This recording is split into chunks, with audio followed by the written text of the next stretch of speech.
Hello and welcome in our new video update about Kingdom Come Deliverance, an open world medieval RPG. Today we are going to speak about our RPG and clothing systems, and I hope that this tower will not fall on us as we speak. We are getting a lot of questions about RPG, how it's gonna work, how many stats and skills are gonna be in the game, and obviously how complex it's gonna be, since there is no magic involved. It's gonna be very complex, trust me.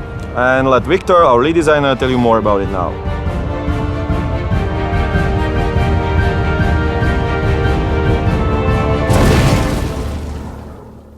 We are creating a historical realistic game, but yes, it's also an RPG.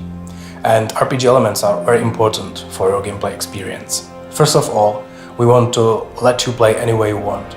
Your gaming character gets better at what you are actually doing. So when you fight a lot, he gets better at fighting. You talk to the people and you may get better prices in shops or persuade someone to do something even without a fight. So you have stats, it's like attributes of your character, and then you have skills that you learn and improve throughout the game. Skills like fighting with a sword, riding a horse, sneaking, lockpicking, etc. If you want to level up something you don't do that often, you can visit a trainer. Good example for this is a combat, because we use real-time first-person close combat that is quite action-oriented, and it may get quite difficult if you encounter tougher opponents. But the actual difficulty of the combat is influenced heavily by the fencing skill of your character. So if you are beaten too often, you can go to the trainer, pay for a lesson, gain a level or two, and then get your revenge. Stats are not important just for the player. We have stats for every single item in the game. Every item, for example, has its own quality, which indicates how fast it's gonna get damaged. In case of food, it means how fast it's gonna rot. Yeah, we have a rotting food, and that means that you cannot have raw meat in the inventory forever. Weapons have 3 different types of attacks, and every armor has 3 corresponding types of defense. For example, this thing is not very good for slashing, but it has very good blunt damage. We have many types of weapons in the game. For example, you can have a strong, sturdy sword, which can withstand a lot of abuse and do a lot of damage, but it's heavy and slow. Or you can have a lighter sword, faster sword, which is as lethal, but on the expense of getting more damage in the combat. Which can be compensated by proper handling by experienced swordsman, in this case, player with high fencing skill. And all those things combined together bring nice survival element into the game. It's not an easy task to survive in the medieval world. You need to eat, you need to rest, and everything is influenced by everything. If you get injured, the combat is much more difficult. If you are tired, you will not be able to negotiate with people that easily. If you get drunk, you will be tougher, but you will pay your price next morning. Interesting part is that all NPCs use the same system. So they also need to eat, they also need to sleep, and you can exploit it. So you can poison their food, or you can rob the house while they are sleeping. And by the way, animals use the same RPG systems too. So they also have stats, they also have skills. A horse can be faster or stronger. A rabbit can be more sneaky and surprise you from behind.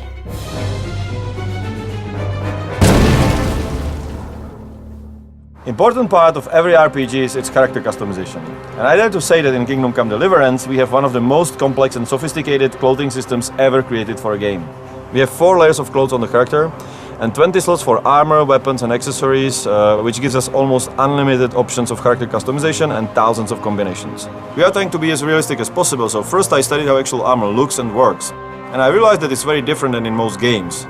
It's not just armor, helmet and pants in a few different slots. It's much more complex, consists of a lot of pieces that are combined together and each serves different purpose. So I realized that we need something more. We need layers. So the first layer is gambeson. Gambeson is made of heavy linen cloth. It's stuffed with horsehair, sclep clothing, virtually anything you can find, and it's soft, you can put in gambeson. Gambeson is also called padded armor because it softens the blows that will land on the upper layers.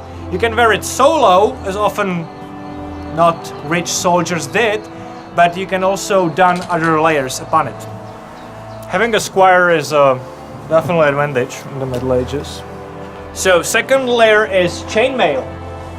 Chainmail, for those of you who do not know, is a mesh of interlinking metal rings bind together. As you can see, each ring is riveted so it doesn't fall apart easily.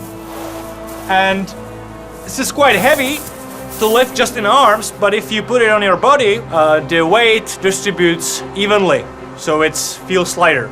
If you are donning chainmail for the first time, I definitely recommend this, so you don't get your hair stuck in the metal rings.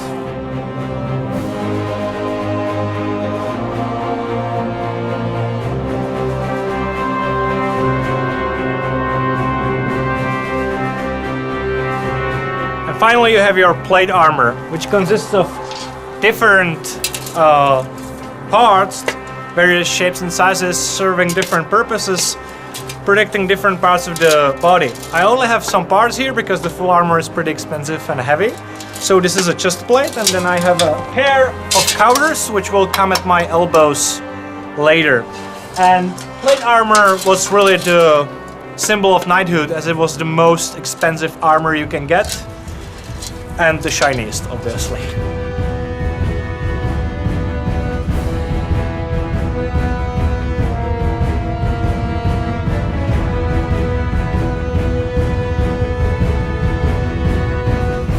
So this is the highest protective layer, but on top of that in the game and even in real world we have another layer which could be tabard or a coat. So tabard was put over the armor usually to show the insignia of the knight and also to protect it from the sun, because this gets very hot when you are on the sun. Or you can use coat, and that's in the game as well. And then we go to the helmet. Yes, because no reasonable combatant in 15th century would attend a fight without a proper head protection. In Kingdom Come we have various shapes and sizes for helmets. This is a classical bell-shaped kettle hat, and I will don it along with this male neck protection, because this protects head, but you also need to protect your neck, so I will don this. And also this. Also padding for my head, so I don't get a ring.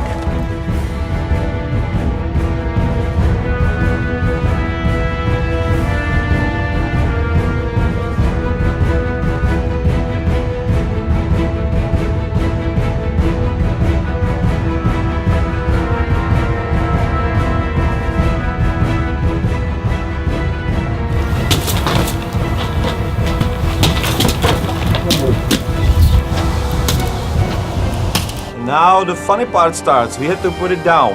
So for example, imagine if you are cut into the hand with an axe and you start bleeding underneath the armor.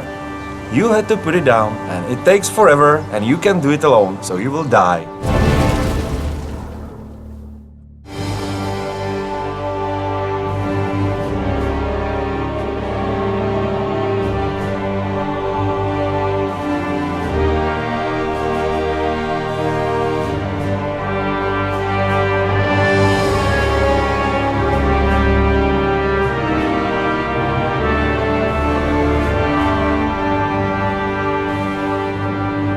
All that sounds absolutely amazing, but there's a reason why no one did it before.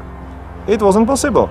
It requires a lot of processing power, and it's also very challenging for the character artists, who have to model every single piece of clothing separately and make sure that it works together with every other piece of clothing in the game. They have to prevent the bottom layers from popping through the upper layers and make sure that all combinations will look right among many other things.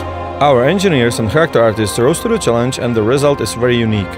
We have developed a way to morph layers that are not visible, so they do not interfere with the upper ones, and now we can clothe characters in multiple layers in a very realistic manner.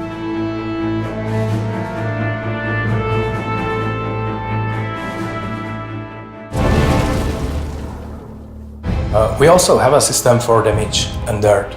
You need to take care of your equipment. You need to repair your armor, because when it's broken, it's broken. If you are too dirty, you can have troubles in the city, or while shopping, people will not talk to you, etc. Also, everything you can see on any NPC can be looted. So if you, for example, find a bandit, you kill him, and grab his armor.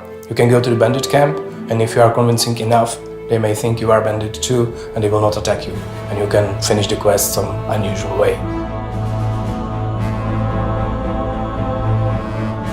And the armor value is not the only important stat on your equipment. You need appropriate clothing for special situation. If you go shopping, it's much better if you have something fancier on you.